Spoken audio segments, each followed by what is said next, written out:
കൃഷ്ണ ഗുരുവായൂരപ്പ ശരണം. ഗുരുവായൂരപ്പൻ്റെ ഉച്ചപൂജ കഴിഞ്ഞു, കളഭാലങ്കാരം കഴിഞ്ഞു, നട തുറന്നു. അപ്പോൾ നമുക്ക് എല്ലാവർക്കും ഗുരുവായൂരപ്പനെ തൊഴാനായിട്ട് പോകണ്ടേ. ഇന്ന് വളരെ തിരക്ക് കൂടിയ ദിവസം തന്നെയാണ്, നല്ല തിരക്ക് തന്നെ. വൈശാഖത്തിൽ എന്നും തിരക്ക് തന്നെയാണ്, ഒരു വ്യത്യാസമില്ല. അതിലിപ്പോൾ ചൊവ്വയോ ബുധനോ വ്യാഴമോ ഒന്നുമില്ല, എന്നും തിരക്കാണ്. ഇന്ന് അതുപോലെ അത്യാവശ്യം 100ഓളം കല്യാണങ്ങളുണ്ടായി. നല്ല തിരക്ക് തന്നെയാണ്. കല്യാണത്തിൻ്റെ തിരക്കും ഭക്തജനങ്ങളുടെ തിരക്കും ഒഴുക്ക് അനസ്യൂതം തുടർന്നുകൊണ്ടേയിരിക്കുകയാണ്. വളരെ മനോഹരമായിട്ടുള്ള ആ ഒരു കാഴ്ചകളാണ് ഗുരുവായൂർ. അപ്പോൾ എന്തായാലും നമുക്ക് ഗുരുവായൂരപ്പനെ കാണാനായിട്ട് പോവാം. ആദ്യം തന്നെ കിഴക്കേ നടയിലുള്ള അത്തിമര ഗണപതി ഒന്ന് പോയി കാണാം, തൊഴുത് അദ്ദേഹത്തിൻ്റെ അനുഗ്രഹമൊക്കെ വാങ്ങിയിട്ട് നമുക്കിങ്ങനെ പോരാം. ഗോപുരവാതിൽ കടന്ന് അകത്തേക്ക് വരാം. അങ്ങനെ വരുമ്പോൾ വാതിൽപ്പടി കയറിയിട്ട് നേരെ അകത്തേക്ക് നോക്കുക. അകത്തേക്ക് ഇങ്ങനെ നോക്കുമ്പോൾ ശ്രീലകത്തെ പ്രകാശം ഇങ്ങനെ കാണും. അപ്പോൾ നമ്മൾ അതിൻ്റെ ഇടയ്ക്ക് ഒന്ന് ആ മേൽപ്പത്തൂരിനെ ഒന്ന് സ്മരിക്കുക. അങ്ങോട്ട് നോക്കിയിട്ട് ഇടതുവശത്തേക്ക് നോക്കിയിട്ട് വലതുവശത്തെ ആദ്യത്തെ തൂണ് നോക്കിയിട്ട് നരസിംഹാവതാരത്തെ ഒന്ന് സ്മരിക്കുക. അങ്ങനെ അത് കഴിഞ്ഞ ശ്രീലകത്തേക്ക് ഇങ്ങനെ നോക്കുമ്പോൾ നമ്മൾ 2 പൊന്നുണ്ണിക്കണ്ണൻ്റെ 2 കാൽപാദങ്ങൾ ഇങ്ങനെ കാണാം. കാൽവളകൾ കാണാനുണ്ട്. അങ്ങനെ പട്ട് കോണൊക്കെ ഉറുത്തിട്ട് ആ ചെറിയ പട്ടൊക്കെ കൊടുത്ത് ഇങ്ങനെ അരമണിയൊക്കെ ചാർത്തിയിട്ടുണ്ട്. അരമണിക്ക് ഇങ്ങനെയൊക്കെ നല്ല രസമായിട്ട് ഇങ്ങനെ ഞാന്ന് കിടക്കുന്നുണ്ട്. കൂടാതെ ഒരു അരയിലൊരു കയറും കെട്ടിയിട്ടുണ്ടല്ലോ. അങ്ങനെ നോക്കി വരുമ്പോൾ അതിൻ്റെ അടുത്ത് ഒരു ഉരുളും ഉണ്ട്. അപ്പോൾ ഉരുളിൽ കെട്ടിയ ബാലനാണ്, ദാമോദരനാണ്. അങ്ങനെ മുകളിലേക്ക് നോക്കി വരുമ്പോൾ മാറത്ത് ഒരു 5 ഗോപീതിലകം കൊണ്ട് ഒരു മാല ഉണ്ട്. പിന്നെ ഒരു വളയം പോലത്തെ മാല ഉണ്ട്. പിന്നെ കൈവളകൾ കാണാനുണ്ട്. ഓടക്കുഴൽ ഇങ്ങനെ അരയിൽ കുത്തി വെച്ചിട്ടുണ്ട്.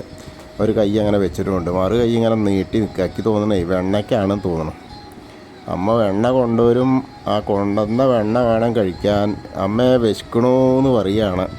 യശോദാമ്മ ഇപ്പോൾ വെണ്ണ കൊണ്ടുവരുന്ന വെച്ചിട്ടാണ് കാത്തിക്കണം. വരലുമ കെട്ടിയിട്ടാണ് ഇനി എവിടേക്കും പോകരുത്, നീ അവിടെ നിൽക്കുക എന്നാണ് അമ്മ പറഞ്ഞത്. അപ്പോൾ അമ്മയ്ക്ക് വെണ്ണ കൊണ്ടുവരുമെന്നിങ്ങനെ പറയുന്നു. ആ ഒരു അവസ്ഥയിൽ ഇങ്ങനെ നിൽക്കുകയാണ്. എന്തായാലും ശ്രീലകത്ത് വളരെ മനോഹരമായിട്ടുള്ള അലങ്കാരാട്ടോ. പിന്നെ നോക്കുമ്പോൾ തിരുമുടിമാലകൾ 2 ഉണ്ട്. തെച്ചിയും വെളുത്ത പൂവായിട്ടുള്ളതൊന്നും തുളസിയും വെളുത്ത പൂവായിട്ടുള്ളതും. അതുപോലെ ഉണ്ടമാല തെച്ചിയും തുളസിയും വെളുത്ത പൂവും.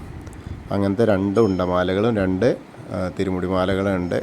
തോൾവളകളുണ്ട്. കാതിൽ ചെവിപ്പൂക്കൾ ഇങ്ങനെ വെച്ചിട്ടുണ്ട്. വളരെ മനോഹരമായിട്ടുള്ളൊരു കാഴ്ചയാണ്. അപ്പോൾ എല്ലാവരും നമ്മളെല്ലാവരും ഗുരുവായൂരപ്പൻ്റെ ആ സോപാനപ്പടിയിൽ നിന്ന് ഗുരുവായൂരപ്പൻ്റെ ശ്രീലകത്തേക്ക് നോക്കിയിട്ട് ആ ദാമോദര സ്വരൂപത്തെ നോക്കി തൊഴുകയാണ് എന്ന് സങ്കല്പിക്കുക എല്ലാവരും. അപ്പോൾ ആ ഗുരുവായൂർ എത്തിയിട്ടോ. അത് കഴിഞ്ഞാൽ നമ്മൾ അവിടുന്ന് പതുക്കെ ഇങ്ങനെ ഇറങ്ങി സോപാനപ്പടിയിൽ നിന്ന് ഇറങ്ങിയിട്ട് നേരെ അഗ്നികോണിലേക്ക് നോക്കി തൊഴുതു, തിടപ്പള്ളി നോക്കി തൊഴുതു. പിന്നീട് ചുമരിൻ്റെ മുകളിലേക്ക് നോക്കിയിട്ട് ആലിലക്കണ്ണനെ കണ്ട് തൊഴുതു. പിന്നീട് സപ്തമാതാക്കളെ കണ്ട് തൊഴുതു. അങ്ങനെ വിഘ്നേശ്വരൻ്റെ അടുത്ത് ചെറിയ ഗണപതിയുടെ അടുത്ത് വന്നിട്ട് വിഘ്നേശ്വരനെ കണ്ട് തൊഴാം. ഏകദന്തം മഹാകായം തപ്തകാഞ്ചന സന്നിഭം ലംബോദരം വിശാലാക്ഷം വന്ദേഹം ഗണനായകം. അത് കഴിഞ്ഞാൽ സരസ്വതി ദേവീനെ കാണാം. സരസ്വതി ദേവീനെയും കണ്ട് തൊഴുക. അവിടെ 2 മാല ചാർത്തിയിട്ടുണ്ടെന്ന്, അത് നല്ല രസമായിട്ടുണ്ട്.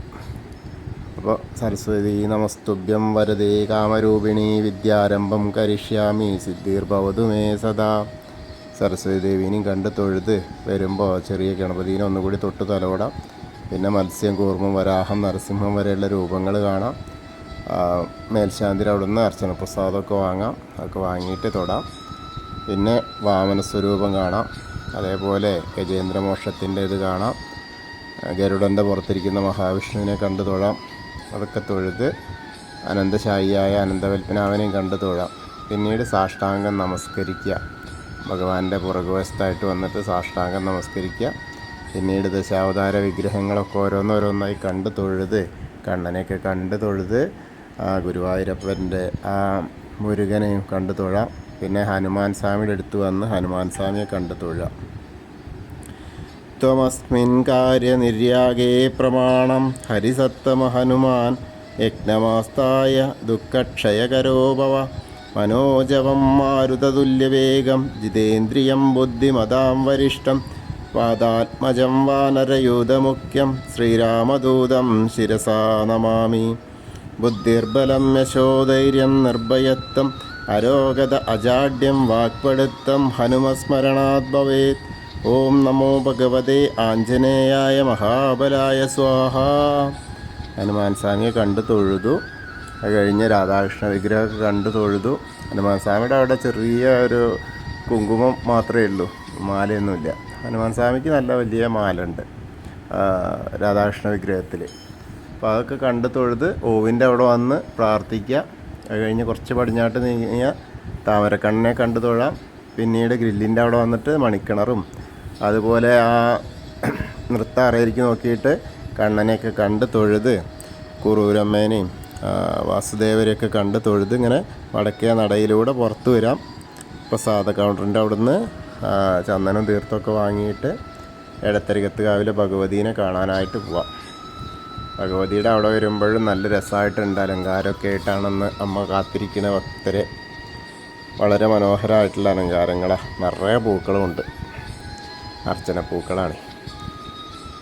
സർവമംഗളമാംഗല്യേ ശിവേ സർവാർത്ഥസാധികേ ശരണ്യേ ത്രയംബകേ ഗൗരി നാരായണി നമോസ്തുതേ. അങ്ങനെ അമ്മയെ കണ്ടു തൊഴുതു. ഇനി ഇങ്ങനെ കോർണറിലെത്തിയാൽ മമ്മിയൂരിലേക്ക് നോക്കിയിട്ട് മമ്മിയൂരപ്പനെ ധ്യാനിക്കുക. നമശിവായ നമശിവായ നമശിവായ എന്നുള്ള പഞ്ചാക്ഷരി മന്ത്രം ചൊല്ലുക. മമ്മിയൂരപ്പനെ സ്മരിക്കുക. അപ്പോൾ മമ്മിയൂർ പോയ ദർശനം കിട്ടിയ പ്രതീതിയാവും. വീണ്ടും നമ്മൾ കൊടിമരത്തിൻ്റെ അവിടെ വന്നിട്ട് ഒന്നുകൂടി ആ ദാമോദര സ്വരൂപം കാണാൻ ശ്രീരകത്തേക്ക് നോക്കിയിട്ട് അവിടെ നമസ്കരിച്ച് കൂത്തമ്പലത്തിൻ്റെ അവിടെ വന്നിട്ട് നമസ്കരിക്കാം. പിന്നെ അയ്യപ്പൻ്റെ അവിടെ വന്നിട്ട് അയ്യപ്പനെ കണ്ടു തൊഴാം. ഭൂതനാഥ സദാനന്ദ സർവഭൂതദയാപര രക്ഷ രക്ഷ മഹാബാഹു ശാസ്തേ സ്തുഭ്യം നമോ നമ. അങ്ങനെ ഭൂതനാഥനെ കണ്ട് തൊഴുത് നമ്മൾ പ്രദക്ഷിണമായിട്ട് വന്ന് പടിഞ്ഞാറ് നടയിൽ വന്ന് ആ ദീപസ്തംഭത്തിലെ വേണുഗോപാലിനെ കണ്ടു തൊഴാം. അതുപോലെ കുറച്ച് പിന്നിലേക്ക് ഇറങ്ങുന്ന കൊടിമരത്തിൻ്റെ മുകളിലുള്ള ഗരുഡധ്വജനെ കണ്ടു തൊഴാം. അങ്ങനെ നമ്മൾ ഇങ്ങനെ വരുമ്പോൾ പടിഞ്ഞാറ് നടയിൽ കൂടെ പുറത്ത് വന്ന് നേരെ ആ തെക്കേ നടയിലേക്ക് വന്ന് ആ കൂവളത്തിനെ ഒന്ന് പ്രദക്ഷിണം ചെയ്ത് അവിടെ നിന്ന് പ്രാർത്ഥിക്കുക. മഹാദേവൻ്റെ ശക്തിയുള്ള സ്ഥലമാണ്. അപ്പോൾ അവിടെ നിന്ന് പ്രാർത്ഥിക്കുക. അപ്പോൾ ഗുരുവായൂരപ്പനെയും മഹാദേവനെയൊക്കെ ഒപ്പം പ്രാർത്ഥിക്കാൻ പറ്റുന്ന ആ ഒരു സമയങ്ങളാണ്. അപ്പോൾ നമ്മൾ ഇന്നത്തെയും ഗുരുവായൂരപ്പൻ്റെ ഉച്ചപൂജയും കളഭാലങ്കാരമൊക്കെ കണ്ടു തൊഴുതു. എല്ലാവർക്കും ഗുരുവായൂരപ്പൻ്റെ അനുഗ്രഹം ലഭിക്കും. കൃഷ്ണായ വാസുദേവായ ഹരയേ പരമാത്മനെ പ്രണതക്ലേശനാശായ ഗോവിന്ദായ നമോ നമഃ. ഹരേ കൃഷ്ണ. ഗുരുവായൂരപ്പാ ശരണം.